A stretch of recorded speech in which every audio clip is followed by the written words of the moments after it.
elbow? Not much at all. Yeah.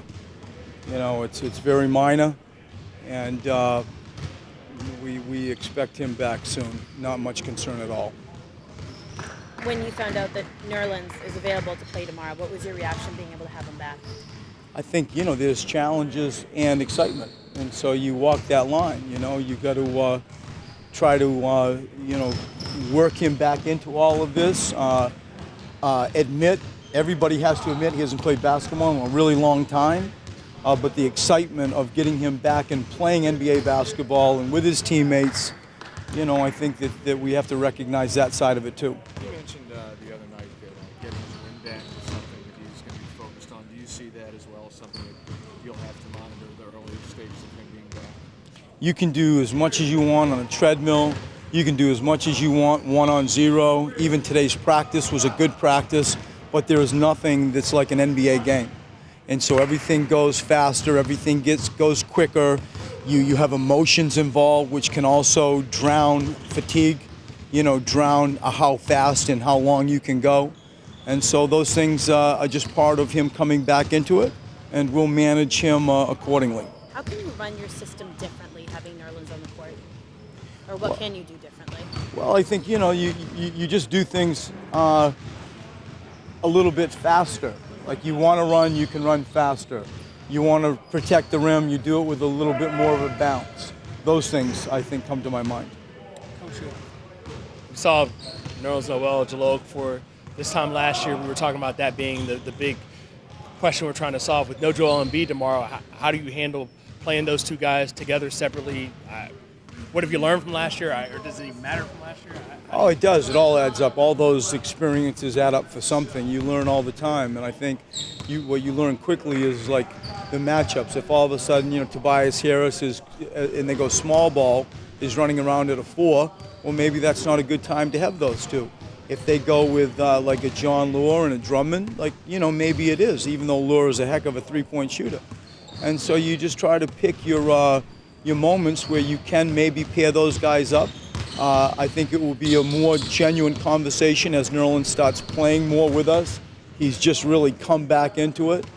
But we come back and, you play Toronto and you have all three bigs available, then it becomes another level of a conversation.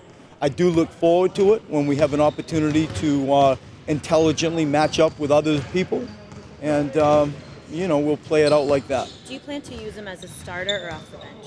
Who? Nerlens. Off the bench. I know there's no minutes restriction on him, but how many minutes do you envision him playing? Are you comfortable with? I wouldn't have a clue in relation to what his fatigue level is going to play out to be. I think that we all should be looking at how fast is he running up and down the floor, and we can all sort of guess once we judge that. I think if he's able to get up and down the floor and he's making an impact on the game, and we feel like his fitness level, is holding up, then you got a good chance to see him play more and more. With Joel, because I know he played the rest of that game even after he hurt his elbow. Is this a more of a precautionary thing? You just want to give that elbow time to heal in terms of I think it's far more precautionary than anything people should get nervous about.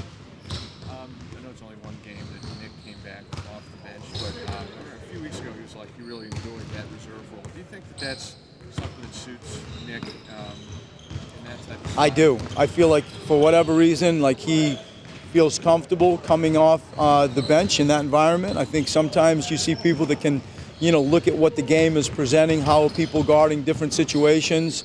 They get themselves involved different ways. He seems to have embraced that role. The last game we played, we saw a real bounce to Nick Stauskas. There was that swagger that we all sort of have been, wanting to see more and more and more. And he came off the bench doing that, and so we plan on doing that again. To have Joel Embiid available to solve the Drummond problem. How do you see that playing out now in terms of keeping him off the glass with the guys you have available? Well, we have three people now in Rashawn and Nerlens and Jalil. That you're going to need every one of them.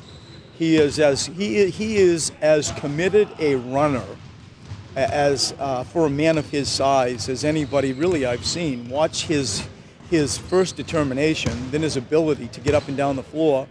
He is a committed offensive rebounder. The ball goes up, he chases balls down.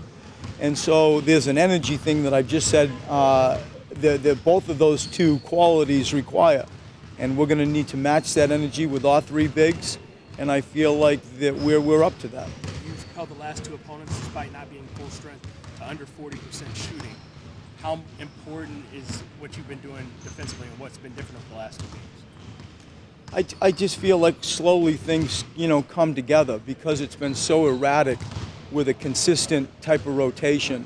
It's been very sort of erratic, mostly in that regard, that you're able to grow and build like in a direction that you feel like you were on track with.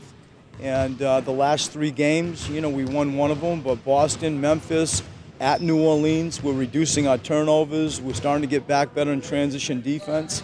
And I think that we're playing tougher, and I think that we're playing smarter. I feel like those qualities are some of the reasons we've been able to play, as you've just said. What was the mood in practice coming off of the road win? I mean, it's like everybody. You just feel like, everything's just a little bit happier. Everything's a little bit prettier. You see the world through a different lens. And I think from my perspective, it really validates the work that they have put in. They're a great group. They put in time. They have professional stuff, workouts, video sessions, and I'm happy for them. I feel like they've earned the right to justify their work, to validate their work with a win. Any sense of how much you might, in terms of Jaleel, or you really don't know how much he might be available? I mean, he's played, but being out for 3 games and so on, do you have any sense? I don't think it's going to affect him. I don't think any of us should read too much into him being out.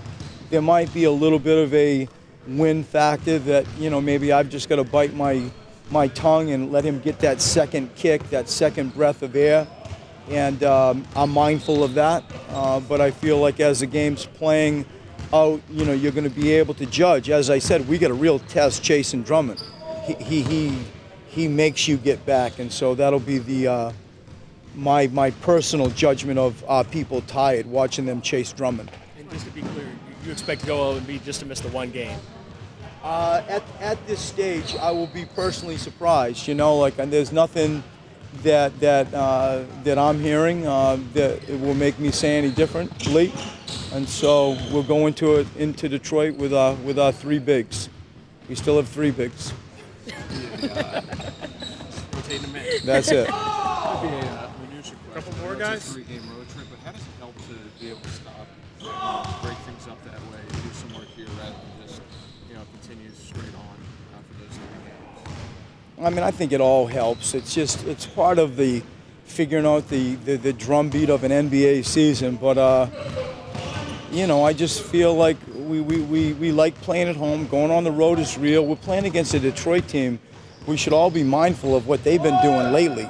Like, that team is good, and they guard, and they find it now, with their new point guard and Ish being pushed now to the bench. They got depth and firepower. It's a real test, but I like what I also see coming back up in regards to what the schedule presents us.